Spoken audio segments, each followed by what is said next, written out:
Guys, welcome back to my YouTube channel money of sick. कैसे आप लोग? I hope आपकी तैयारी अच्छी चल रही होगी। आज हम बात करने जा रहे हैं रिवीजन स्ट्रेटेजी के बारे में कि रिवीजन कैसे करते हैं, कि आपका सिलेबस कवर कर रहे हैं, रिवीजन तब कैसे करें और सिलेबस कवर हो गया है, रिवीजन में प्रॉब्लम आ रही है करने में, या कोई भी रिवीजन से रिलेटेड कुछ भी प्रॉब्लम आ रही है, तो आज पूरी वीडियो में बात करेंगे रिवीजन से। क्योंकि रिवीजन इतना इंपॉर्टेंट है। अगर आप बिना रिवीजन किए कोई भी एग्ज़ाम देते हो तो कोई एग्ज़ाम क्लियर नहीं होगा, पहली बात। और रिवीजन जो होता है वो सिलेबस को कंसाइज करता है, क्योंकि सिलेबस काफ़ी बड़ा है। जब लोग उसे बार बार नहीं पढ़ोगे वो याद नहीं होगा, इसलिए रिवीजन की बहुत ज़्यादा ज़रूरी है। और रिवीजन कैसे करते हैं, पूरी टेक्निक टिप्स आज पूरी वीडियो में बात करने वाले हैं। क्योंकि अब मैं आपको एक एग्जांपल देता हूँ। दो बच्चे अगर हैं, एक पूरा प्रिपरेशन में करते पढ़ते पढ़ते पढ़ते जा रहा है, रिवीजन नहीं कर रहा है। एक बच्चा पढ़ भी रहा है, साथ में रिवीजन करते चल रहा है डेली बेसिस पे। जब दोनों एग्ज़ाम देने में जाएंगे ना, मार्क्स चाहे वो शुरू में लग रहा है कि वो अच्छा लग रहा है जो रिवीजन नहीं कर रहा, क्योंकि उसे नई नई चीज़ें मिली हैं, वो बार बार आगे पढ़ता जा रहा है, ज़्यादा फास्ट करता जा रहा है अपने सिलेबस को। लेकिन एक बच्चा ऐसा है, वो पढ़ कम रहा है, सिलेबस कम है, लेकिन वो अच्छे से पढ़ा हुआ है, उसे बार बार रिवाइज कर रहा है, जो जो पढ़ा है वो याद है उसे। एक बच्चा बस पढ़ते ही जा रहा है, पढ़ते ही जा रहा है। तो दोनों के मार्क्स में इतना डिफरेंसेस आ जाएगा ना जब एग्ज़ाम दे के आएंगे, बहुत ज़्यादा। तो रिवीजन इतना इम्पोर्टेंट है कि चाहे आपका सिलेबस कवर हो गया हो या सिलेबस कवर कर रहे हो, तब भी दोनों में बहुत बड़ा रोल प्ले करता है। क्योंकि सिलेबस जब हम कवर करते रहते हैं तो रिवीजन की वहाँ बहुत ज़्यादा ज़रूरत होती है। मैं बताता हूँ ना, अगर आप रिवीजन नहीं करोगे तो आप जैसे पूरा सिलेबस कवर कर लिया आपने, और बाद में आप सोचे कि बाद में रिवीजन करते हुए चलेंगे, प्रैक्टिस बाद में कर देंगे, तो आपको सिलेबस दोबारा से कवर करने मिलेगा। क्योंकि जब आप दोबारा से सारी चीज़ पढ़ने के बाद दोबारा से फर्स्ट चैप्टर पाओगे या दूसरे से, तो आपका 80% गायब हो चुका होगा। आपको इतनी प्रॉब्लम्स आएंगे ना रिवीजन करने में, उसे सिलेबस को बार बार पढ़ने में, आपको बार बार वीडियो देखनी पड़ेगी, लेक्चर में जाना पड़ेगा क्या आता है, क्योंकि ज़्यादातर आप भूल चुके होंगे। तो आज हम 3 चीज़ पर बात करेंगे कि आप सिलेबस करते हुए रिवीजन कैसे करें, या सिलेबस कवर हो गया तब रिवीजन कैसे करें, या सब कुछ कवर कर लिया आपने, रिवीजन भी कर लिया, सिलेबस कर लिया, लेकिन मार्क्स नहीं पढ़ पा रहे रिवीजन की कमी के कारण, तब उस पर बात कर रहे हैं आज।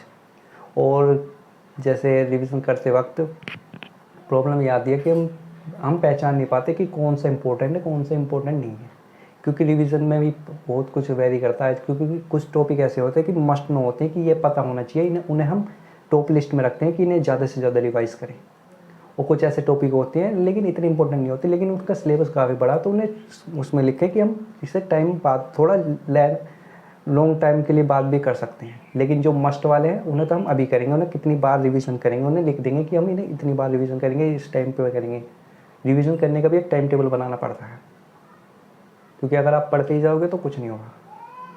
तो अब वीडियो स्टार्ट और करते हैं कि रिवीजन सिलेबस जैसे आप कवर करना शुरू कर रहे हो, बिगनर हो बिल्कुल, आपने बिल्कुल अभी बैच लिया है, बैच से कवर कर रहे हो, आप कोचिंग में या ऑफलाइन भी कवर कर रहे हो, तो रिवीजन कैसे करेंगे। तो जैसे आपका लेक्चर हुआ, लेक्चर कवर करा, आज लेक्चर लिया, तो पहले क्या काम करना है, वो लेक्चर लेने के बाद घर पे जाके उसे रिवाइज़ करना है। ज़्यादा रिवाइज़ नहीं करना, वैसे एक बार 10 मिनट देखना है वो क्या पढ़ाया था। प्रैक्टिस तो साथ में चलती है। जैसे मैं मैथ को एग्जांपल ले सकता हूँ, मैथ का सिलेबस कवर कर रहे हो आप, प्रैक्टिस तो डेली करनी पड़ेगी, ठीक है। तो वो जो कॉन्सेप्ट सर नोट्स बनवाते हैं, तो उनका रिवीजन भी देखो एक बार। जब नेक्स्ट डे आए, उस जो लास्ट प्रीवियस ईयर चाहे प्रीवियसली जो लेक्चर था ना, उसे 10 मिनट्स देने बस आपको। नेक्स्ट लेक्चर से पहले बस 10 मिनट से रिवाइज कर लो क्या पढ़ाया था। डेली ऐसे करते करते चलो कि आज ये वाला लेक्चर हो गया, फिर अगले दिन 2 लेक्चर हो गए तो वो 2 रिवाइज कर दिए 10 मिनट्स के अंदर ही। तीसरे दिन आए तो 3 लेक्चर हो गए, वो 3 रिवाइज कर लिए। 4 लेक्चर 4, ऐसे कर करके जितने डेज में आपका कंप्लीट हो, तो जो आपका वो पहला लेक्चर होगा ना, उसको कितनी बार रिवाइज हो चुका होगा, जो सेकंड थर्ड वाला जो होगा बहुत बार, तो वो दिमाग में बहुत ज़्यादा बार टाइम में घूम गया, तो बहुत ज़्यादा याद है। क्योंकि कुछ ज़्यादा जब लोग आप उसे रिवाइज नहीं करोगे, जब लोग चीज़ें दिमाग में नहीं होंगी, तो कोई फ़ायदा नहीं होगा उसे पढ़ने का। चाहे वो नोट्स में रखी है या बुक्स में, कुछ भी हो, जब लोग आपके दिमाग में नहीं है, कोई फ़ायदा नहीं। सबसे मेन काम है आपके दिमाग में स्टोर होना, आपको चीज़ समझ में आना सारी। तो इससे क्या होगा, आपकी सारी चीज़ समझ में आएगी, आपके नेक्स्ट चैप्टर में मदद मिलेगी, आप इसे भूलोगे नहीं। क्योंकि अगर आप नेक्स्ट चैप्टर जैसे ही अगले दिन जाते हो, तो आपका 40% गायब हो जाता है, 60% ही रह जाता है। आपका ये ह्यूमन टेंडेंसी है, ह्यूमन नेचर है कि इतना हम भूल जाते हैं एक दिन के बाद ही।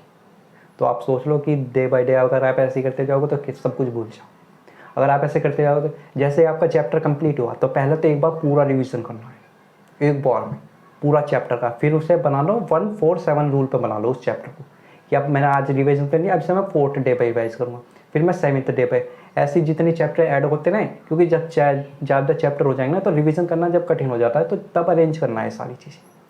रिवीजन के लिए बहुत बड़ा रोल प्ले करती है। तो ऐसे ऐसे करते हुए चलते चले जाओ, सिलेबस भी अच्छी तरह कवर हो जाएगा, प्रैक्टिस भी साथ में हो जाएगी, कोई प्रॉब्लम नहीं आएगी बाद में।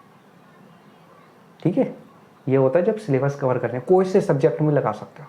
रिवाइज करते हुए चलो डेली बेसिस पे, जब चैप्टर खत्म हो पूरा चैप्टर रिवाइज करो उसी टाइम पे।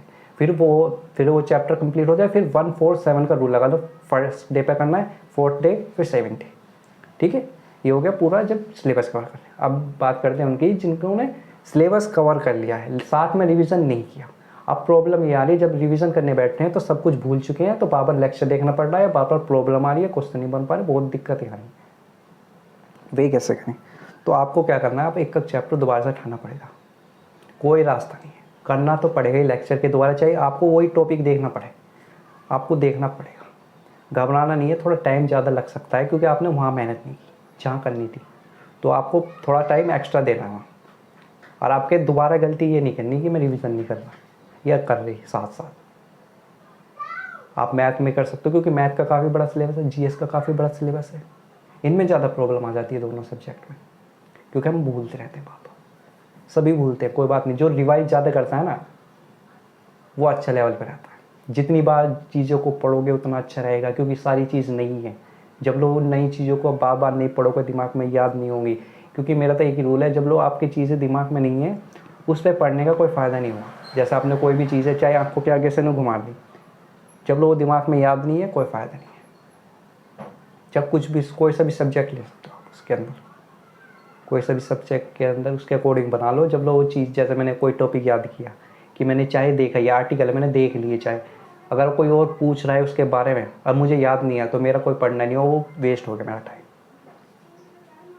तो ऐसे करके पढ़ना है कि मेरी याद हो, मेरे चीज़ें दिमाग में, क्योंकि आप जब एग्ज़ाम में देने जाओगे ना तो आपका दिमाग जाएगा, आपकी स्टोर मेमोरी जाएगी कि उसमें क्या क्या याद है। एग्ज़ाम वाले दिन ये नहीं सोचना पड़े कि मैंने पढ़ रखा है, मेरी याद नहीं आ रहा। सबसे बड़ी मिस्टेक, अगर मैंने पढ़ा हुआ है तो मैं गलत नहीं करूँगा या करूँगी कुछ भी, अगर मेरा पढ़ा हुआ है, ये रखो।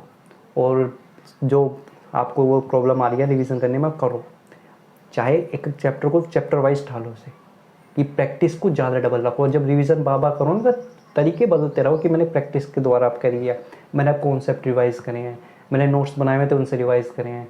नोट्स को पढ़ना नहीं है, याद होनी चाहिए, याद। चाहे आप उन्हें एक बार देखा मैं कि ये कॉन्सेप्ट है, मैंने सारे कॉन्सेप्ट याद कर लिए, अब मैं लिख दूँगा एक साइड में, नहीं ये कॉन्सेप्ट है, इसमें 20 कॉन्सेप्ट है, मैंने 20 के 20 लिख दिए, ये हर चीज़ है। उसके बाद करके देखो, थोड़ा एक्स्ट्रा एफर्ट डालो, खुद पर वर्क करो ज़्यादा से ज़्यादा, तो कुछ बात बनेगी। आप प्रॉब्लम देख रहे हो, अगर सॉल्यूशन नहीं कर रहे हो तो बिगर मिस्टेक। ठीक है, हर वीडियो में मैं ये बात बोलता हूँ, अगर कोई प्रॉब्लम दिख रही है तो उसे अगर ठीक नहीं करोगे तो आगे प्रॉब्लम क्रिएट करेगी। तो चीज़ें को ठीक करते हुए चलो। आपको लग रहा है कि इसमें प्रॉब्लम आ रही है, मुझे रिवीजन सही से नहीं कर पा रहा, तो आपको उसे एक्स्ट्रा वर्ड में डालो कि मुझे प्रॉब्लम क्यों आ रही है, क्योंकि मैंने पीछे गलती की थी, अब ज़्यादा प्रॉब्लम इसलिए आ रही है, तो अब मैं दोबारा इसे सही करने की कोशिश कर रहा हूँ, तो अब आगे जाके मुझे पास टाइम है, मैं इसे सही कर सकता हूँ, क्योंकि अभी एग्ज़ाम डिले है तो हम कर सकते हैं अभी सही। कोई सा एग्ज़ाम को आप कर सकते हो, कुछ भी, सभी के लिए है ये video. All SSC related exam या कोई भी और एग्ज़ाम हो सकता है, उसे में देख सकते हो, क्योंकि रिवीजन तो सभी में करना है। रिवीजन इतना इम्पोर्टेंट है कि बहुत ही ज़्यादा। और अब बात करते हैं कि आपने सिलेबस भी कवर कर लिया, रिवीजन भी कर लिया है, लेकिन सिलेबस काफ़ी बड़ा है तो कंसाइज नहीं हो पा रहा, सारी चीज़ याद नहीं रह पा रही, बार बार पढ़ते हुए आते हैं फिर भूल जाते हैं, बार बार पढ़ के आते हैं फिर भूल जाते हैं। प्रॉब्लम है सभी के साथ। तो करना है क्या है, उन चीज़ों को जो सबसे ज़्यादा इम्पोर्टेंट है, कि मस्ट नो वाली है, कि मैंने मॉक टेस्ट में दे रखा है, ये चीज़ें मुझे ज़्यादा इंपॉर्टेंट है, तो वो वाली चीज़ लिखो पहले, वे बिल्कुल टाइमिंग बना दो कि इन्हें मैं सेकंड डे पे याद करूँगा, थर्ड पे इन्हें रिवीजन ज़्यादा करूँगा मैं, तो ज़्यादा देर तक आपके माइंड में रिटेन रह पाए। ऐसे करके जो कम इम्पोर्टेंट है कि हाँ इससे एक आध क्वेश्चन आ जाता है, कभी कभी आ जाता है, वो रखो थोड़ा लॉन्ग पे, पहले वे वाले तैयार करो जो मस्ट नो वाले हैं, उन्हें बार बार रिविज़न पे रखो, तो उनसे क्या होगा कि आपके मार्क्स बहुत ज़्यादा इंक्रीज में रहेंगे, क्योंकि मार्क्स ही मैटर कर रहे हैं और कुछ मैटर नहीं करता, मार्क्स मैटर कर रहे हैं, कैसे भी करके मार्क्स बढ़ाओ। तो बस यही है, बार बार पढ़ते रहो, रिवीजन बहुत ज़्यादा इंपॉर्टेंट है, बस ये लिख लो कि revision is the key to success, very very important. तो बिल्कुल हल्के में मत लेना, और कोई भी प्रॉब्लम आ रही है रिवीजन से रिलेटेड और मैं जो कवर नहीं कर पाया आप बता सकते हो कमेंट में, और वीडियो पसंद आए तो लाइक कर देना, और ऑल द बेस्ट।